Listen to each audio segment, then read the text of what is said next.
అన్న మాది మిగతా ఎంత అవసరం పడుతుంది అంతా దానికి సంబంధించి సమకూర్చే బాధ్యత మాది.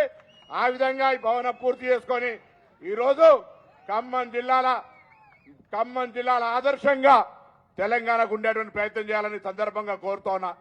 ఇప్పటికే రాష్ట్రంలో ఆనాడు పూర్వీకులు మరి హిమాయత్ నగర్ లో కొంత స్థల సేకరణ చేసి ఇలా వాళ్ళ ఫోటోలు గౌడ హాస్టల్లో పోతే కనబడతా ఉంటాయి. అదేవిధంగా మరి ఆర్బిట్స్కి పోతే రెడ్డి హాస్టల్ ఉంటుంది, పెరక హాస్టల్ ఉంటుంది, అదేవిధంగా కమ్మ హాస్టల్, అనేక హాస్టల్ ఉంటాయి. ఎందుకంటే ఆనాడు రాష్ట్ర రాజధాని కేంద్రంగా జిల్లాల నుంచి వచ్చే పిల్లలు చదువుకుంటే బాగా ఇతరానికి చాలా దూరదృష్టితోటి ఆనాడు హాస్టల్ కట్టారు. ఇలా జిల్లా కేంద్రాలు కూడా ఊర్ల నుంచి వచ్చే వాళ్ళు ఇక్కడ వీలుగా ఉండి చదువుకోవాలని ఆనాడు నేను పార్లమెంట్ సభ్యుడిగా ఉన్నప్పుడు దాదాపు 6 కోట్ల రూపాయలతోటి తెలంగాణలో నెంబర్ 2గా హైదరాబాద్ తర్వాత ఒక గౌడ హాస్టల్ నిర్మించిన ఊరి దగ్గర ₹1 తీసుకోకుండా అనే మాట మనం చేస్తున్నా. దాని తర్వాత గౌడ పెద్దలు కొంతమంది లక్ష్మణ్ గౌడ్ గారు, భిక్షమయ్య తదితరులందరూ కలిసి ఇలా యాదగిరిగుట్ట దగ్గర దాదాపు 60 రూములతో ఒకటి గౌడ భవన్ ట్రస్ట్ కట్టినారు.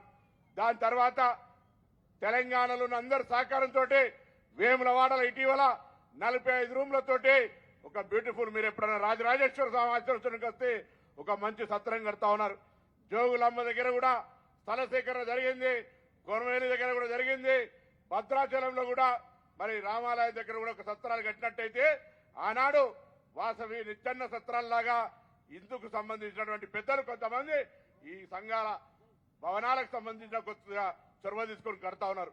నేను ఇక్కడ వచ్చిన వాళ్ళందరూ కూడా కోరుతా ఉన్నా, మీరు కుల వృత్తిపరంగా చేసేవాళ్ళు చేయండి, కానీ పిల్లలందరినీ కూడా చదువుకు సంబంధించి ఈరోజు ఈ పోటీ ప్రపంచంలో చదువే అన్నిటికీ పరిష్కారం, జ్ఞానమే అన్నిటికీ మార్గదర్శకత్వం అనేటువంటి మాత్రం మర్చిపోకండి దయచేసి. ఎన్ని వృత్తులు కుల వృత్తులకు నామోషి పడద్దు. అందుకే రేవంత్ రెడ్డి గారి నాయకత్వంలో తాటి చెట్లు ఎక్కే వాళ్లకు రక్షణ ఉండాలని కాటమీయ రక్షణ కిట్లను పంపిణీ సందర్భంలో ముఖ్యమంత్రి గారు ఆదేశిస్తున్నారు. ఇలా వర్షాకాలం పడుతుంది, వన సంరక్షణ పేరు మీద కోట్ల రూపాయలు ఖర్చు పెట్టి చెట్లు పెడతా ఉన్నాం, అవి నిష్ప్రయోజనం అవుతా ఉన్నాయి. ముఖ్యమంత్రి గారు తిరిగి ఆదాయాన్ని ఇచ్చే తాటి ఈత చెట్లు, ఖర్జూర చెట్లు పెట్టమనగానే ఆనాడు ఆదేశిస్తే ఈ సీజన్ లో పెట్టడానికి తెలంగాణ వ్యాప్తంగా 40 లక్షల ఈత మొక్కలు, 5 లక్షల తాటి మొక్కలు రెడీగా ఉన్నాయి. నేను సంఘాలను కోరుతా ఉన్నా, ఏ ఊర్లే వాళ్ళు ఎక్కడ ప్రభుత్వ స్థలం ఉన్నా కాలువ గట్లను రోడెంబడో తాటి ఈత చెట్లను పెట్టడమే కాదు, పెంచే విధంగా చర్యలు తీసుకోవాలని సందర్భంగా నేను కోరుతా ఉన్నా. ఇవాళ తెలంగాణ ప్రభుత్వం రాహుల్ గాంధీ గారి ఆలోచన మేరకు ఒక కుల సర్వే జరిగింది. ఈరోజు బీసీలుగా ఈరోజు మనకు సంబంధించిన ఒక ఐక్యత అవసరం ఉంది. ఎస్సీ ఎస్టీ బీసీ మైనార్టీలుగా కాంగ్రెస్ పార్టీ యొక్క సామాజిక న్యాయానికి ఒక స్ఫూర్తిగా ముందుకు పోతా ఉంది. కులగణన జరిగేటప్పుడు కులగణన ఎందుకు అన్నారు? కులగణన జరిగిన తర్వాత వచ్చిన ఎమ్మెల్సీ ఎన్నికల్లో 5 బలైన వర్గాలకు ఇవ్వాల్సి వచ్చింది. ఇవాళ కూడా సామాజిక న్యాయం పేరు మీద కాంగ్రెస్ తోటి మాత్రమే సాధ్యమవుతుందని నిన్నటి మంత్రివర్గ విస్తరణ కూడా అందరికి కూడా ఒక అవకాశం ఇచ్చినది. నేను అందుకే ఈ సందర్భంగా విజ్ఞప్తి చేస్తున్నా, కాంగ్రెస్ పార్టీ తప్ప వేరే అటువంటి ఏ పార్టీ సామాజిక న్యాయానికి నిదర్శనం కాదు. అందుకే ఇవాళ మిమ్మల్ని అందరినీ పార్టీ మహేష్ కుమార్ గౌడ్ గారిని పిసిసి కొద్దిగా ఆగలేవా బతకరా. కాంగ్రెస్ పార్టీ ఈరోజు సామాజిక న్యాయానికి నిదర్శనం ఉండడానికి ముఖ్యమంత్రి గారు రేవంత్ రెడ్డి అయితే పార్టీ అధ్యక్షుడు మహేష్ కుమార్ గౌడ్ గారు, నేను 12 మంది కేబినెట్ మంత్రుల్లా ఒక గీతా కార్మికుడి బిడ్డగా ఎన్ఎస్సీ నాయకుడు అనేక సందర్భాల్లో ఈ ఖమ్మం జిల్లాకు వచ్చిన మా మిత్రుడు బైరెడ్డి వెంకటరామరెడ్డి జిల్లా అధ్యక్షుడిగా ఉండి, ఆ విధంగా ఈరోజు ఖమ్మం సంబంధించి అనేక సందర్భాల్లో మరి పాలేరు ఉప ఎన్నికల సందర్భంగా కూడా వచ్చినాం. ఇక్కడ ఉన్నటువంటి మీ అందరూ కూడా ఒక సామాజిక స్ఫూర్తి, ఖమ్మం జిల్లా ఉద్యమాలకు స్ఫూర్తి, కాంగ్రెస్ కు కంచుకోట, మొత్తంగా ఈరోజు అండగా ఉండే మీరు తప్పకుండా మరొక్కసారి అందరు ఆశీర్వచనం ఇవ్వండి.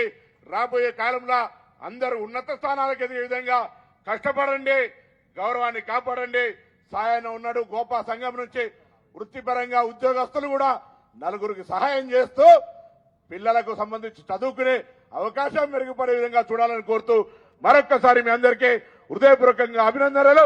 మనకు సహాయం చేసే వాళ్ళందరికీ తప్పకుండా పెద్దలు బట్టి విక్రమార్క గారు కానీ, పొంగులేటి శ్రీనివాసరెడ్డి గారు కానీ, తుమ్మల నాగేశ్వరరావు గారు కానీ, ఆ మిగతా 3 ఎంపీలకు ఒక్కసారి గట్టిగా చప్పట్లు కొట్టాల్సింది ఈ సందర్భంగా కోరుతూ ధన్యవాదాలు చెప్తూ సెలవు తీసుకుంటా ఉన్నాను. అన్నకు మనందరి తరఫున ధన్యవాదాలు తెలియజేసుకుంటూ ఇప్పుడు గౌరవనీయులు రాష్ట్ర రెవెన్యూ శాఖ గృహ నిర్మాణ శాఖ మాత్యులు పెద్దలు పొంగులేటి శ్రీనివాసరెడ్డి గారిని మాట్లాడవలసిందిగా కోరుతా ఉన్నాను. సభకు నమస్కారం. వేదిక మీద ఉన్న రాష్ట్ర జిల్లా గౌడ సంఘ వివిధ హోదాల్లో ఉన్న నా గౌడ కుటుంబ సభ్యులకు, గౌరవ ఉప ముఖ్యమంత్రి వర్యులకు, ట్రాన్స్పోర్ట్ మంత్రి వర్యులకు, పిసిసి అధ్యక్షులకు, వేదిక మీద ఉన్న చైర్మన్లకు, వివిధ హోదాల్లో ఉన్న గౌడ సంఘ కుటుంబ సభ్యులు, వేదిక ముందున్న నా గౌడ సంఘ నాయకులు, మీడియా మిత్రులు అందరికీ మనస్ఫూర్తిగా పేరు పేరుగా హృదయపూర్వక నమస్కారం. చాలా సంతోషం. ఒక మంచి కార్యక్రమాన్ని ఈరోజు ఇక్కడ ఏర్పాటు చేసుకోవడం జరిగింది. దాంట్లో భాగస్వాములుగా మమ్మల్ని కూడా చేర్చినందుకు మనస్ఫూర్తిగా నా గౌడ సోదరులందరికీ మనస్ఫూర్తిగా శిరస వంచి అభినందనలు, కృతజ్ఞతలు తెలియజేస్తున్నాను.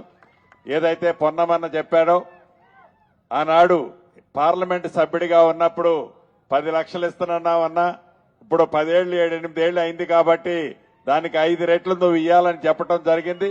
తప్పకుండా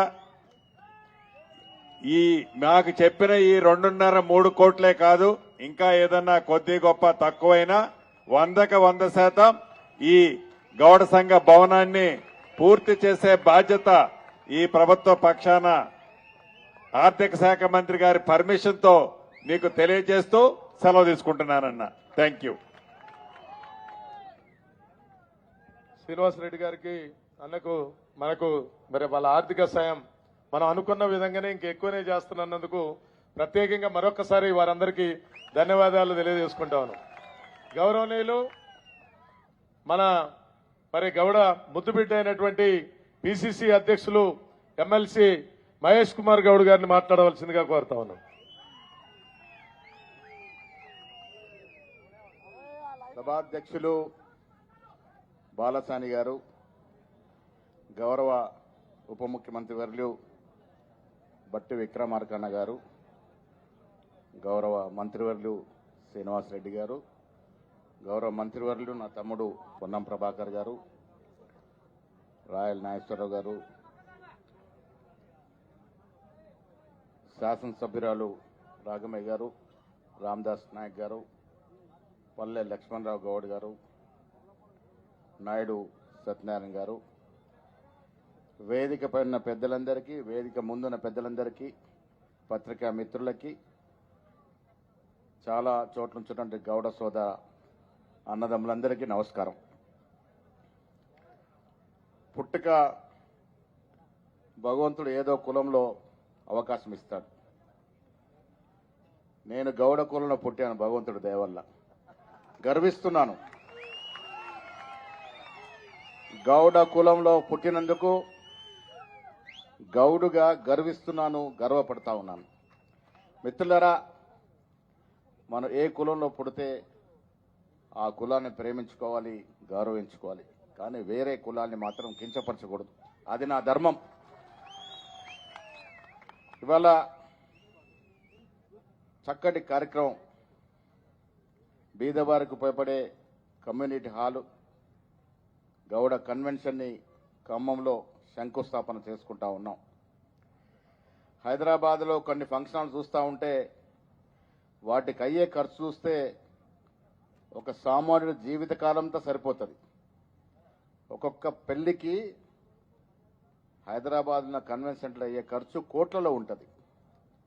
ఇక్కడ బీదవారికి ఉపయోగపడే విధంగా ఒక కన్వెన్షన్ హాల్ కట్టి తక్కువ ధరలో బీదవారికి ఇవ్వడానికి నిర్ణయం చేసినారు. అది హర్షించదగ్గ విషయం. మన తర్వాత వచ్చే తరాలకి ఇలా సత్రాలు, కన్వెన్షన్స్ అన్ని కూడా ఇవాళ మనం కడితే మనకంటే ఎక్కువ మన వెనుక వచ్చే తరాలకు ఉపయోగపడతాయి. అదేవిధంగా హిమాయత్ ఉన్న గౌడ సంఘం పూర్వీకులు గౌతు లచ్చన్న గారు, బాలాగౌడ్ గారు, ధర్మభిక్షం గారు, ఎక్కడో బెంగళూరులో ఉన్నటువంటి బస్వరాజు గారు, రాజా నర్సాగౌడ్ గారు నిజామాబాద్, వారందరి యొక్క ప్రోద్బలంతో ఇవాళ ఒక ఆలయంగా నిలిచింది, మనకు ఉపయోగపడతా ఉంది. మనం కట్టే కట్టడాలు రేపు పెద్ద తరాలకి, వెనకొచ్చే తరాలకు ఉపయోగపడాలి. ఆ రకంగా ఇలా మిత్రులు ప్రభాకర్ గారు చెప్పినారు, చాలా చోట్ల ఇలా గౌడ కన్వెన్షన్ కడతా ఉన్నారు. మా నిజామాబాద్లో కూడా 2.5 ఎకరాల్లో గౌడ సత్రం కడతా ఉన్నాం. ఒక 6 నెలల్లో కంప్లీట్ అవుతుంది. ఈ సత్రాలు, ఈ కన్వెన్షన్ సెంటర్స్ అనేది భవిష్యత్ తరాలకు ఉపయోగపడే విధంగా కట్టుకోవాలి. ఇది కాంగ్రెస్ పార్టీలో ఇవాళందరికీ సముచిత స్థానం ఇస్తున్న తరుణంలో ఈ కట్టడం, ఇలా శంకుస్థాపన అనేది శుభపరిణామం. మిత్రులరా, కుల వ్యవస్థ లేనిదే భారతదేశం లేదు, కుల వృత్తులు లేనిది కూడా భారతదేశం లేదు. కుల వృత్తులు సాగాలి, కొనసాగాలి. నేను కారులో వస్తున్నప్పుడు డిప్యూటీ సీఎం భట్టి గారికి చెప్తా ఉన్నాను, కుల వృత్తులు అంతరించిపోకుండా చూడాల్సిన బాధ్యత మనందరిపైన ఉంది. కుల వృత్తులు లేకుంటే మానవాళికి విఘాతం కలుగుతుంది. గౌడ వృత్తి ఒక గొప్ప వృత్తి, కఠినమైన వృత్తి, ప్రభుత్వ పరంగా అన్ని సహకారాలు అవసరం ఉన్నటువంటి వృత్తి. తాడి చెట్టు చూస్తాం, తాడి చెక్క ఎక్కడం దిగడం అనేది ప్రతిరోజు ప్రతినిత్యం ఒక సాహసం. గౌడు తాడి చెట్టు ఎక్కడం దిగడం అనేది ఒక సాహసం, ప్రతిరోజు సాహసం చేస్తాడు ప్రాణాలు తెగించి. అలాంటి వృత్తుల్ని కాపాడాల్సిన అవసరం ఉన్నది. చదువుతో బాటే ఈ వృత్తుల్ని కాపాడాలి. నేను ఇటీవల ఒలింపిక్స్ జనరల్ ఫ్రాన్స్కి పోయాను. ఒక ఐటీ మైక్రోసాఫ్ట్లో పెద్ద ఉన్నతుల పదవిలో ఉన్నటువంటి ఒక ఫ్రెంచ్ అతను, ఆయన భార్య కలిసినారు. మా హోటల్లో ఉండే. నేను అడిగాను, ఏం చేస్తే ఇది మైక్రోసాఫ్ట్లో సమ్ డైరెక్టర్ లెవెల్లో ఉన్నారు. ఆయన దేశం, మన ఇండియా కులస్తుల గురించి మాట్లాడుతూ ఆయన వడ్రంగి, ఈ రోజుకి వడ్రికి కులం చేస్తారట. మైక్రోసాఫ్ట్ డైరెక్టర్గా ఉన్నటువంటి ఒక ఫ్రెంచ్ అతను వడ్రంగి వృత్తి చేస్తాను నా గ్రామంలో అని చెప్తా ఉన్నాడు. చదువుకున్నంత మాత్రాన కుల వృత్తిని పక్కన పెట్టాల్సిన అవసరం లేదు. కుల వృత్తులు ముందుకు సాగాలి. ఈ మానవాళి ఉండాలంటే కుల వృత్తులు ఉండాలి. ఆ దశగా ప్రోత్సాహం ఉండాలని ఇప్పుడే భట్టి గారికి చెప్తా ఉంటుంది. ఖమ్మం జిల్లా రాజకీయంగా పరిణతి చెందిన జిల్లా, కాంగ్రెస్కి వాళ్ళ కంచుకోటగా నిలిచిన జిల్లా. ఇలా కాంగ్రెస్ పార్టీ అధికారంలోకి వచ్చింది. రేవంత్ రెడ్డి గారు ముఖ్యమంత్రి అయ్యారు, భట్టి గారు ఉప ముఖ్యమంత్రి అయ్యారు, ప్రభాకర్ కానీ శ్రీనివాసరెడ్డి గారు కానీ మా అన్న లాంటి తుమ్మల నాయకులు మంత్రులు అయ్యారంటే ఖమ్మం ప్రజల యొక్క ఆశీర్వాదం. మీరు పెద్ద ఎత్తున సీట్లు గెలిపించినారు కాబట్టి ఆ సీట్లు కాంగ్రెస్ అధికారం రావడానికి దోహదపడినాయి. అదే ప్రామిస్, అదే ఆకాంక్ష రాహుల్ గాంధీది. రాహుల్ గాంధీ కోరుకున్నదేంటి? ఈ దేశంలో ఎవరు ఎంత జనం ఎంత నిష్పత్తి ప్రకారం ఉంటే వారికి అంత ప్రభుత్వ ఫలాలు అందాలి.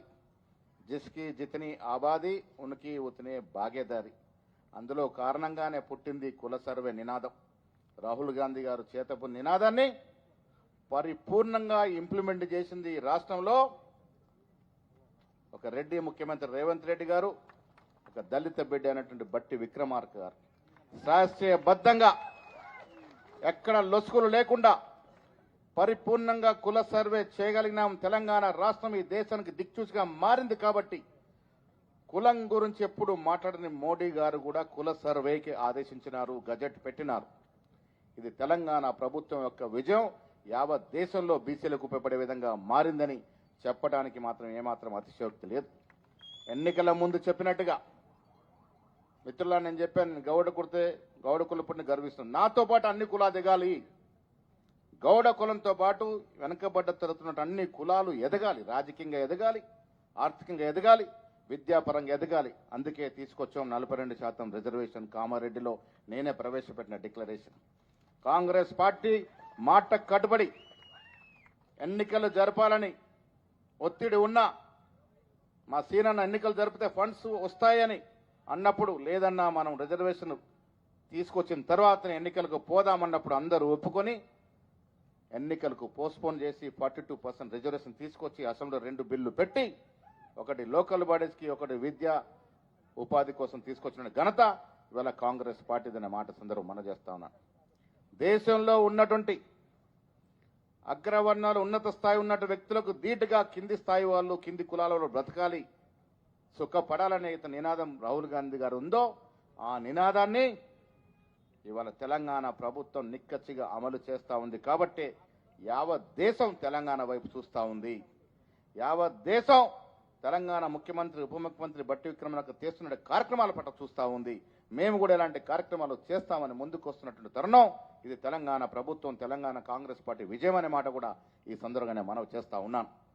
మిత్రులారా, సమాజంలో ఉన్న వ్యక్తులందరికీ, ముఖ్యంగా బీదవారికి ఫలాలు అందాలి. దానిలో భాగంగానే ఇలా ఇందిరమ్మ ఇళ్ల పథకం 10 ఏళ్ల కాలంలో పోయిన ప్రభుత్వంలో ఒక్క ఇల్లు ఇచ్చిన పాపాన పోలే. కాంగ్రెస్ ప్రభుత్వం రాగానే ఉచితంగా మహిళలకు బస్సు మొదలుకొని ఇవాళ సన్న బియ్యాల వరకు ఎన్నో సంక్షేమ కార్యక్రమాలు తీసుకొచ్చినటువంటి పరిస్థితి. ఇందిరమ్మ ఇళ్ల పేరిట బీదవారికి ఇల్లు ఇస్తున్నటువంటి పరిస్థితి, రేషన్ కార్డులు వస్తున్న పరిస్థితి. నేను చెప్పడానికి కారణం ఏంటంటే కాంగ్రెస్ పార్టీ యొక్క మూల సిద్ధాంతం బీదవాడి బతుకులు బాగుపడాలని. ఆ దశగానే కాంగ్రెస్ ప్రభుత్వం అడుగులేస్తా ఉంది. దాంట్లో భాగంగానే అది గౌడ్లు కావచ్చు, పద్మశాలి కావచ్చు, మునురు కాపు కావచ్చు, కుమ్మరి కమ్మరి కావచ్చు, ఏ వెనకబడ్డి కులమైనా కావచ్చు, అన్ని రకాలుగా వారికి ప్రోత్సాహం ఇవ్వాలి. అన్ని రకాలుగా విద్యాపరంగా, వైద్యపరంగా, ఆర్థిక పరంగా వారిని ఆదుకోవాలని ఒక ఆకాంక్ష కాంగ్రెస్ పార్టీకి ఉంది. దాంతో ముందుకు సాగుతూ ఉన్నామనే మాట కూడా ఈ సందర్భంగా మనవి చేస్తా ఉన్నాను. వెనుకబడ్డ తరగతులు, వెనుకబడ్డ జాతులు, ఎస్సీ ఎస్టీ మైనారిటీ అందరికి కూడా సమన్వయం జరగాలన్నదే కాంగ్రెస్ పార్టీ తపన. ఆ దశగా 18 మాసాలుగా కాంగ్రెస్ ప్రభుత్వం ఎన్నో సంక్షేమ అభివృద్ధి కార్యక్రమాలు చేసి చూపించింది. దాంట్లో భాగంగానే ఒక సంక్షేమంలో భాగంగానే ఇలా గౌడ కులస్తుల కోసం కన్వెన్షన్ సెంటర్ కట్టుకుంటా ఉన్నాం. పొన్నం ప్రభాకర్ గారు లెక్కలు చెప్పారు, ఎవరెంత అని చెప్పారు. నేను అంత లోతుగా పోను, కానీ వచ్చే సంవత్సరం నాటికి పరిపూర్ణంగా ఈ కన్వెన్షన్ సెంటర్ తయారై మళ్ళీ మనం ఇనాగరేషన్ చేసుకునే బాధ్యత బట్టి విక్రమార్క గారిది, పొంగులేటి శ్రీనివాసరెడ్డి గారిది, తుమ్మల నాగేశ్వరరావు గారిది అనే మాట చెప్తా ఉన్నాను. మీదే బాధ్యత అన్నా. బట్టేనా సంవత్సరం నాటికి ఈ కన్వెన్షన్ ని ప్రారంభం చేసుకునే బాధ్యత మీది. మీరే రిబ్బన్ కట్ చేయాల్సిన బాధ్యత మీది. ఆ దశగా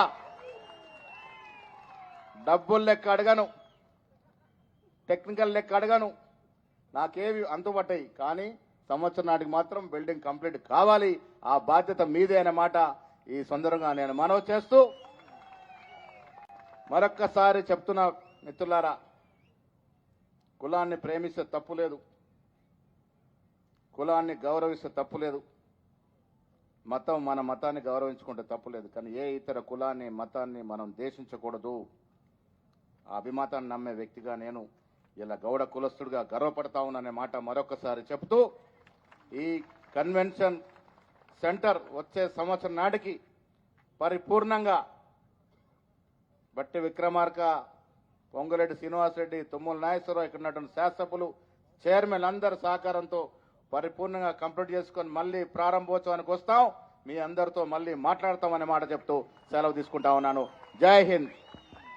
మహేష్ కుమార్ గౌడ్ గారికి ప్రత్యేకంగా ధన్యవాదాలు తెలియజేసుకుంటాను, వారు ఇచ్చినటువంటి స్ఫూర్తితోని.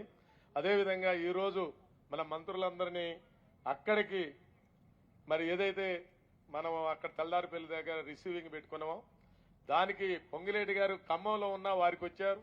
మహేష్ కుమార్ గౌడ్ గారు 1 గంట ముందు వచ్చి కూడా పొంగిలేటి గారి క్యాంప్ ఆఫీస్లో ఉండి అక్కడికి బట్టి గారును పొన్నం గారు వచ్చి నలుగురు కలిసి ఒకే టైంలో వస్తానికి వాళ్ళు అంత టైం వెచ్చించినందుకు మనందరి తరఫున ప్రత్యేకంగా ధన్యవాదాలు తెలియజేసుకుంటా ఉన్నాం.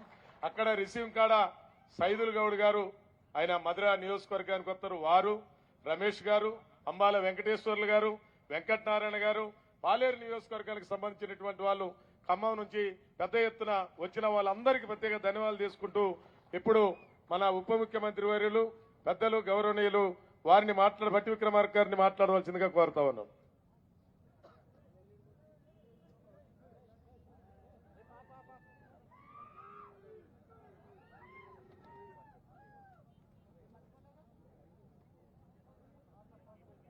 సభాధ్యక్షులు, మాజీ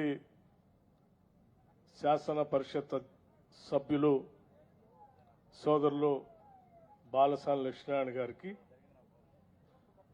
కార్యక్రమానికి ముఖ్య అతిథులుగా విచ్చేసినటువంటి సోదరులు రాష్ట్ర కాంగ్రెస్ కమిటీ అధ్యక్షులు, శాసన పరిషత్ సభ్యులు శ్రీ మహేష్ కుమార్ గౌడ్ గారికి, గౌరవ రాష్ట్ర మంత్రివర్యులు transport and backward classes welfare సోదరుల పొన్నం ప్రభాకర్ గారికి, ఇప్పుడే మనందరి ముందు మాట్లాడి ఇంకొక అధికారిక కార్యక్రమం ఉండటం వల్ల వెళ్ళినటువంటి మిత్రులు పొంగులేటి శ్రీనివాసరెడ్డి గారికి, గౌరవ మంత్రివర్యులు, అట్లాగే రాష్ట్ర జిల్లా కాంగ్రెస్ కమిటీ అధ్యక్షులు శ్రీ దుర్గా ప్రసాద్ గారికి, గౌరవ శాసనసభ్యురాలు డాక్టర్ మట్టా రాఘమయ్య గారికి, గౌరవ శాసనసభ్యులు రామ్దాస్ నాయక్ గారికి, రాష్ట్ర ప్రభుత్వ హస్తకళల చైర్మన్ గౌరవ నాయుడు సత్యనారాయణ గౌడ్ గారికి, తెలంగాణ గౌడ సంఘం అధ్యక్షులు మిత్రుడు పల్లె లక్ష్మణ్ రావు గౌడ్ గారికి, అట్లాగే బండి సాయన్న గౌడ్ గారికి, జిల్లా మేయర్ గారు ఖమ్మం మేయర్ గారికి, రాజశేఖర్ గారికి, ఇంకా వేదిక మీద ఉన్నటువంటి ఇతర ప్రజాప్రతినిధులకి, వివిధ రాజకీయ పార్టీల నాయకులకి, ఈ కార్యక్రమానికి ఇక్కడ విచ్చేసినటువంటి వివిధ రాజకీయ పార్టీల నాయకులకి, ఇవాళ ఈ భవన నిర్మాణాన్ని కాంక్షించి పూర్తి స్థాయిలో త్వరితగతంగా పూర్తి కావాలని కోరుకొని ఇక్కడికి వచ్చినటువంటి శ్రేయోభిలాషులకి, సర్దార్ సర్వాయి పాపన్న గౌడ్ గారి విగ్రహ ఆవిష్కరణ జరగాలని కాంక్షించి ఇక్కడికి వచ్చేసినటువంటి మిత్రులందరికీ కూడా ముందుగా నా హృదయపూర్వకమైనటువంటి నమస్కారాలు తెలియజేస్తా ఉన్నాను. ఎప్పుడో మొదలుపెట్టినటువంటి ఈ భవన నిర్మాణం ఈరోజు మా అందరి చేత భూమి పూజ చేయించే కార్యక్రమానికి ఆహ్వానించి చేపించినందుకు ఆహ్వాన కమిటీ వాళ్ళందరికీ కూడా ముందుగా నా హృదయపూర్వకమైనటువంటి ధన్యవాదాలు, కృతజ్ఞతలు కూడా తెలియజేస్తా ఉన్నాను. ఏ భవన నిర్మాణం జరిగినా, ఏ కార్యక్రమం జరిగినా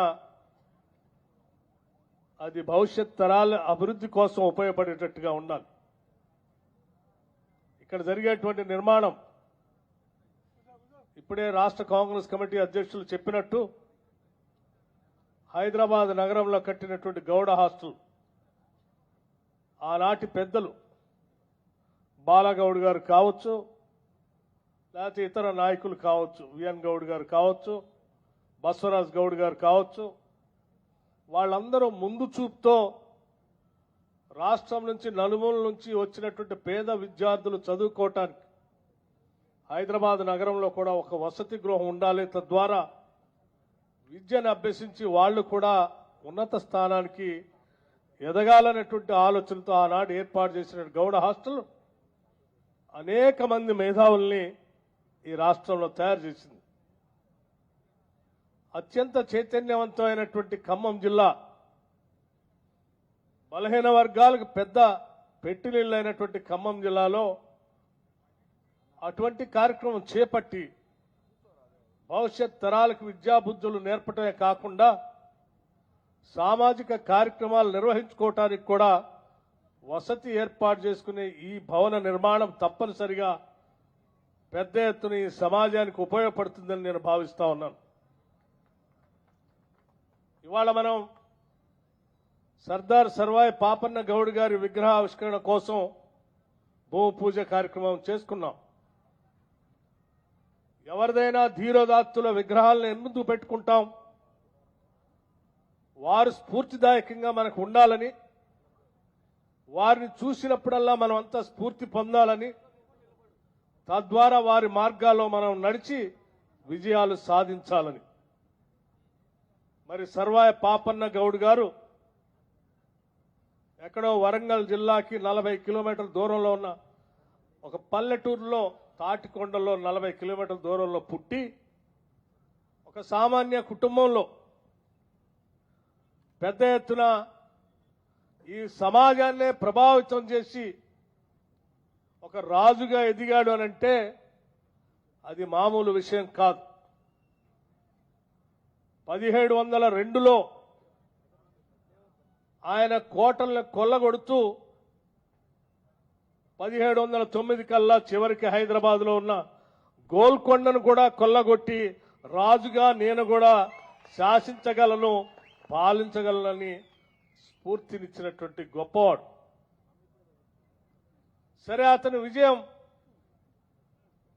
సాధించినటువంటి విజయాలు కొన్ని సంవత్సరాలు మరుగుడు పడిపోయినా ఆ తర్వాత క్రమంలో వచ్చినటువంటి బ్రిటిష్ వాళ్ళు మెట్కాఫ్ అనేటువంటి ఒక చరిత్రకారుడు ఆయన చరిత్ర అంతా బయట తీసి ఆనాడు ఉన్నటువంటి ఒక యోధుడు తన యుద్ధం చేసి ఒక సామాన్య కుటుంబంలో పుట్టి కోటలను కొల్లగొట్టి ఒక ధైర్యంతో సాహస కృత్యాలు చేయటమే కాదు, అతను ఎంతో మందికి స్ఫూర్తిదాయకంగా కూడా నిలిచాడని చరిత్రలో రాశారు.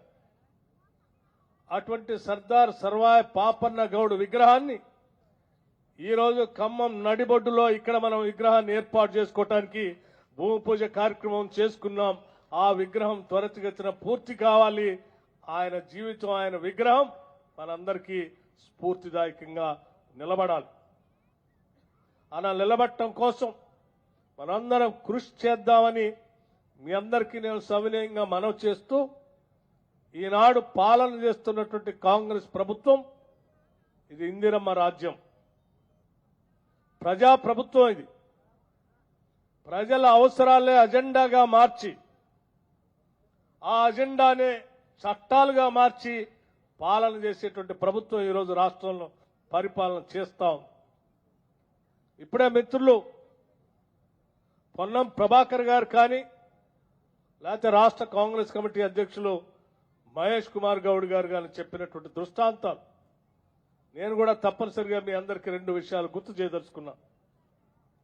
రాష్ట్ర జనాభాలో ఉన్నటువంటి ప్రజానికం మొత్తాన్ని కాస్ట్ సర్వే చేయాలని, తద్వారా రాష్ట్రంలో ఉన్నటువంటి వనరులు, రాష్ట్రంలో ఉన్నటువంటి సంపద, రాష్ట్రంలో ఉన్నటువంటి పరిపాలనా అధికారాలన్నీ కూడా అత్యంత వెనుకబడి ఉన్నటువంటి వర్గాలకి దామాషా ప్రకారం అందించాలనేటువంటి మన నాయకుడు రాహుల్ గాంధీ గారి ఆలోచన ఆనాడు సాధారణ ఎన్నికల కంటే ముందు ప్రతి సభలో ఆయన చెప్పినప్పుడు అందరూ చాలా ఆషామాషిగా తీసుకున్నారు.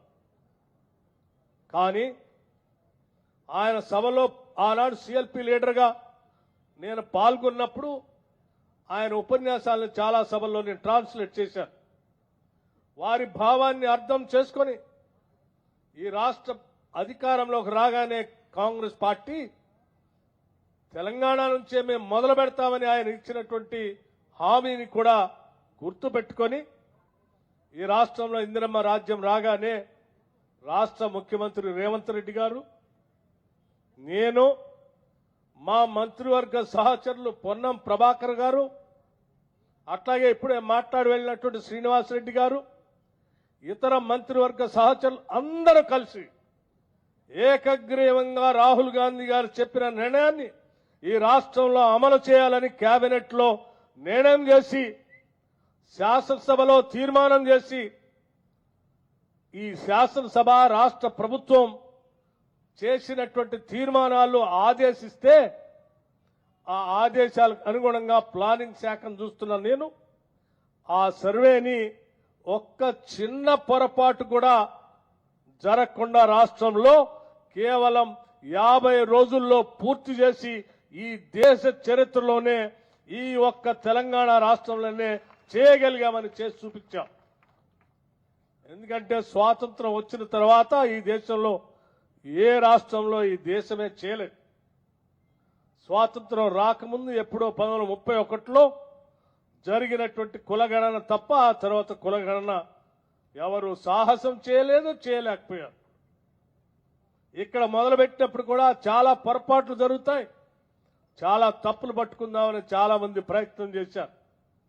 కానీ దేశవ్యాప్తంగా తిరిగి మా మంత్రివర్గ సహచరులు అందరం పొన్నం ప్రభాకర్ గారితో సహా మహేష్ కుమార్ గౌడ్ గారితో సహా మంత్రివర్గంలో ఉన్న సభ్యులందరం అనేక రాష్ట్రాలు తిరిగి ఒక పకడ్బందీ కార్యాచరణ ప్రణాళిక తయారు చేసుకొని ఈ రాష్ట్రంలో ప్రతి 150 ఇళ్లకి ఒక బ్లాక్గా నిర్ణయించి రాష్ట్ర వ్యాప్తంగా ఉన్నటువంటి 150 బ్లాకులకి ఒక్కొక్క ఎన్యూమరేటర్ని పెట్టి ప్రతి 10 మంది ఎన్యూమరేటర్కి ఒక సూపర్వైజర్ని పెట్టి ప్రతి మండలానికి ఒక ఇన్ఛార్జిని పెట్టి ప్రతి జిల్లాలో ఒక అడిషనల్ కలెక్టర్ని పెట్టి ఆ పైన జిల్లా కలెక్టర్కి బాధ్యత చెప్పి ప్రతిరోజు చేసేటువంటి సర్వే 8 నుంచి 10 ఇళ్ల కంటే ఎక్కువ సర్వే చేయటానికి వీలు లేదు. మీరు 8 నుంచి 10 ఇళ్లు దాటి చేస్తే మీకు భారం పడి తప్పులు నిర్ణయాలు జరుగుతాయని కేవలం 8 నుంచి 10 ఇళ్లు మాత్రమే రోజుకు కేటాయించి దాదాపు 1,00,000 మంది పైబడి అందులో నియమించి ఈ శాస్త్రీయపరమైనటువంటి సర్వే చేసి దాన్ని చట్టబద్ధం చేసి శాసనసభలో పెట్టి ఆ శాసనసభ ద్వారా వచ్చినటువంటి లెక్కలతో మొట్టమొదటిసారి ఈ దేశంలో ఈ రాష్ట్రంలో బలహీన వర్గాలు 56% ఉన్నారని శాస్త్రీయంగా లెక్కబెట్టి చూపించిన ప్రభుత్వం కాంగ్రెస్ ప్రభుత్వం.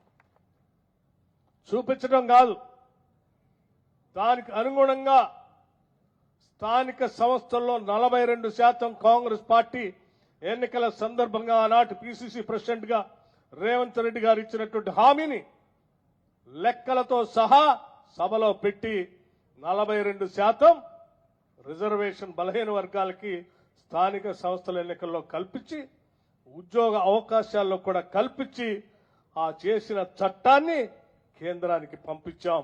ఇది ఈ దేశంలో మన ప్రభుత్వం ఇందిరమ్మ ప్రభుత్వం సాధించినటువంటి గొప్ప విజయం. ఈ విజయమే ఈరోజు దేశవ్యాప్తంగా మార్మోగి రాహుల్ గాంధీ గారు తెలంగాణ మోడల్ కాస్ట్ సెన్సస్ దేశంలో జరగాలని చెప్పి పెద్ద ఎత్తున ఆయన కోరితే ముందు నవ్వారు.